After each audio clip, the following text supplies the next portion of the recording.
Hoy estamos en el Parque Caruquinca, un área de conservación privada de aproximadamente 300.000 hectáreas que se encuentra en el extremo sur de lo que es Patagonia, en la isla de Tierra del Fuego.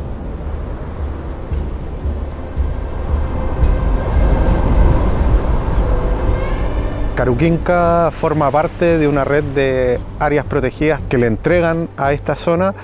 un valor ecológico muy importante, porque esta es una zona de alta integridad ecológica donde existen bosques prístinos subantárticos, una gran cantidad de turberas que son elementos importantísimos para el planeta en términos de mitigación de cambio climático por captura de carbono.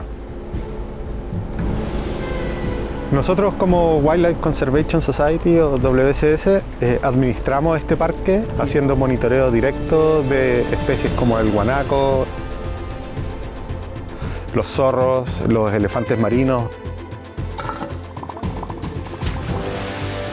los albatros de ceja negra que se encuentran en el seno del Almirantazgo. Y además protegemos este lugar de las amenazas que existen en estos lugares, como pueden ser el fuego, especies exóticas invasoras.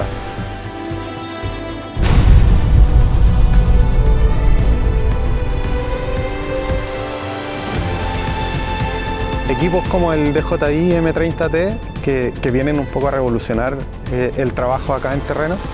que permiten volar en condiciones extremas como acá en Patagonia, con lluvia, con altos vientos, son de verdad un cambio significativo para nosotros y que logran escalar nuestra labor de conservación,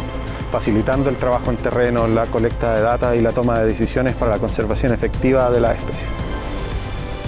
El convenio de colaboración entre WCS y BJI Drone Store nos va a permitir proveer tecnología de alta gama para hacer aplicaciones en el área del cuidado del medio ambiente. Esto les permite directamente a WCS tener resultados precisos, utilizando un equipo capaz de soportar las condiciones climáticas de Tierra del Fuego.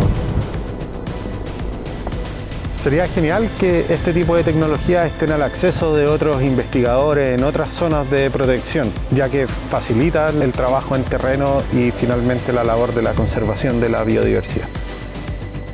Me gustaría de verdad seguir trabajando con WCS, no solamente acá en Chile, sino a nivel mundial, y que DJI sea reconocido como una empresa líder y un aliado importante en el cuidado y conservación del medio ambiente.